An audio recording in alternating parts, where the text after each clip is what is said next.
Selamat datang di video ini. Video ini mengenai fakta-fakta penting terkait perkiraan zona euro tahun 2024 yang fokus utamanya adalah penurunan ekonomi Jerman. Meningkatnya ketegangan geopolitik pada tingkat yang sangat tinggi di Eropa, melemahkan perdagangan internasional dan hal ini pada gilirannya membuat pemulihan ekonomi yang substansial menjadi sangat dipertanyakan.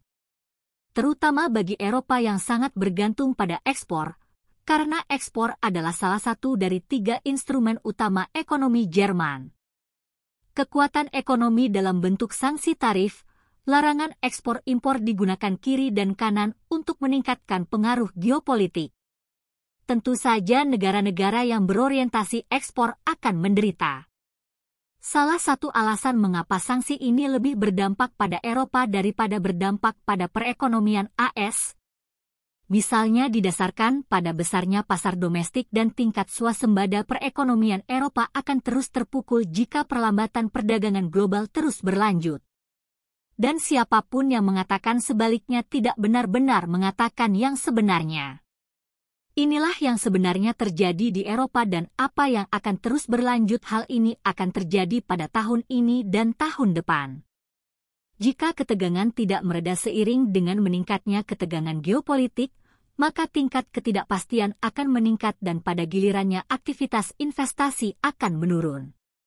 Ini karena peningkatan risiko seiring dengan menurunnya investasi, begitu pula produksi, karena lebih sedikit uang yang mengalir ke bahan mentah untuk mempertahankan kelangsungan hidup, angkatan kerja, dan lainnya.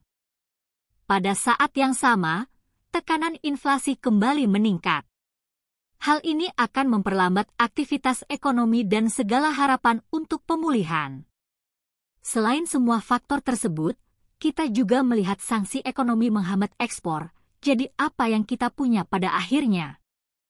PDB menurun, jumlah lapangan kerja akan terus menurun dan demikian pula pendapatan yang akan diterima oleh mereka yang tinggal di Uni Eropa. Sederhananya, Jerman penting bagi Uni Eropa karena merupakan negara dengan ekonomi terbesar di blok ini, jadi jika Anda penasaran apa yang diharapkan dari zona euro di masa mendatang, dalam waktu dekat kita harus fokus pada berita dan perkembangan terkini di Jerman. Menteri Perekonomian Jerman Christian Lindner sebenarnya tersinggung dengan rujukan populer yang menyebut Jerman sebagai orang sakit di Eropa. Ia mengatakan bahwa hal itu tidak benar dan malah Jerman hanyalah orang yang lelah. Orang-orang Eropa yang hanya membutuhkan secangkir kopi yang sangat kental, itulah kata-kata yang tepat darinya. Banyak yang berpendapat bahwa setelah 1 tahun kontraksi ekonomi, perekonomian Jerman tidak sakit dan tidak lelah. Mungkin saja ia berada di ambang kematiannya. Beberapa hari yang lalu, misalnya, Deutsche Bank yang menerbitkan laporan terbarunya. Perkiraan ekonomi di mana perekonomian Jerman diperkirakan akan mengalami penurunan lebih jauh lagi setelah penurunan tahun lalu. Sebelum melanjutkan lebih jauh, beritahu kami apakah Anda menyukai videonya. Jika ya, silakan klik suka dan bagikan. Dan mari kita lanjutkan. Mereka memperkirakan kontraksi tahunan sebesar 0,2% pada tahun ini, sementara pertumbuhan Uni Eropa diperkirakan akan positif 0,2%, sehingga merupakan skenario kasus terbaik untuk Uni Eropa. Hampir tidak ada pertumbuhan sama sekali. Christian Lindner percaya bahwa ketika isu-isu penting yang terkait dengan ketersediaan tenaga kerja dan teknologi digital telah diatasi, Jerman akan terus berhasil secara ekonomi. Tentu saja ketiga bidang yang baru saja saya sebutkan tidak benar-benar berada dalam kendali penuh Jerman. Kekurangan tenaga kerja terampil dan kurangnya energi yang terjangkau tidak mudah untuk diperbaiki. Krisis ekonomi di Jerman jauh lebih serius daripada yang mungkin diakui Christian. Pemogokan nasional yang dilakukan oleh pekerja kereta api dan protes petani menciptakan tekanan yang sangat serius terhadap perekonomian grosir Jerman. Misalnya adalah sektor inti negara berikut adalah ekspektasi terbaru hingga tahun depan hingga 2025 seperti yang Anda lihat pemulihannya benar-benar tidak terlihat. Data baru yang baru saja dirilis menunjukkan penurunan tajam dalam ekspor ke Amerika Serikat dan Tiongkok. Hal ini menambah untuk tanda-tanda bahwa Jerman benar-benar mengalami penurunan tajam pada tahun lalu seperti yang dapat Anda lihat di sini dalam ilustrasi ini. Kondisi keuangan Jerman semakin buruk setiap tahunnya setelah pandemi ini. Ini bukanlah sebuah grafik pemulihan. Menurut saya ini adalah lebih banyak grafik penurunan yang Anda setujui minggu lalu. Bundestag memberikan suara mendukung peraturan baru mengenai kewarganegaraan untuk mendorong imigrasi ke Jerman bagi mereka yang memiliki gelar profesional, pengalaman profesional dan angkatan kerja terampil. Apakah hal ini akan membantu atau tidak, masih harus dilihat.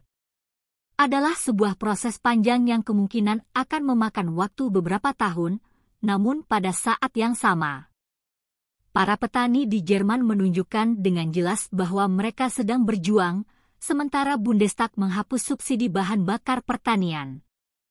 Namun sayangnya suara mereka diabaikan sama sekali untuk menyoroti kesenjangan antara para elit pemerintah.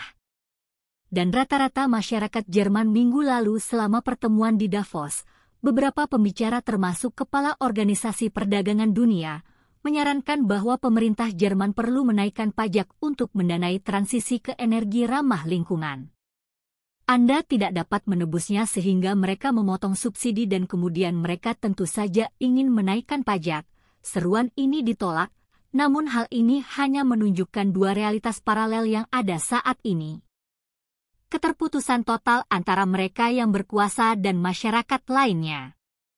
Di Inggris, sebuah laporan baru yang baru saja dirilis hari ini menunjukkan bahwa perekonomian perkotaan di seluruh wilayah negara mengalami stagnan. Hal ini sungguh mengejutkan. Financial Times juga melaporkan bahwa survei baru menunjukkan bahwa jumlah perusahaan di Inggris yang mengalami kesulitan keuangan yang kritis telah melonjak selama 2 kuartal berturut-turut. Hal ini karena tingginya inflasi dan suku bunga yang mengangkat biaya dan melemahkan sentimen konsumen. Selain masalah ekonomi di Jerman dan Inggris tidak terkecuali Perancis yang diprotes oleh para petani. Meningkatnya biaya dan meningkatnya tantangan yang harus mereka hadapi untuk tetap bertahan dalam bisnis sebagai akibat dari peraturan dan regulasi yang ekstrim dari Uni Eropa dan pemerintah Perancis. Anda dapat melihat meskipun hal ini tidak terlalu menjanjikan, hal ini sama sekali tidak positif. Tetapi fakta-fakta ini memberitahu Anda segala sesuatu yang perlu Anda ketahui sehubungan dengan apa yang diharapkan tahun ini dalam hal pemulihan ekonomi. Rantai pasokan seperti eskalasi di Laut Merah atau konflik di Timur Tengah, kemungkinan besar ini adalah skenario yang akan terjadi. Tetapi jika ketegangan terus meningkat mungkin pada saat ini data dan prediksi yang saya baru saja dibagikan kepada Anda mungkin merupakan skenario kasus terbaik. Bagaimana pendapat Anda mengenai video ini? Jika Anda punya pendapat, silahkan tuliskan pendapat Anda pada bagian komentarnya. Dan jika Anda suka dengan video ini, silahkan klik like dan subscribe. Dengan begitu kami akan membuat video lainnya untuk Anda semua. Terima kasih dan sekian dulu dan sampai jumpa di video berikutnya.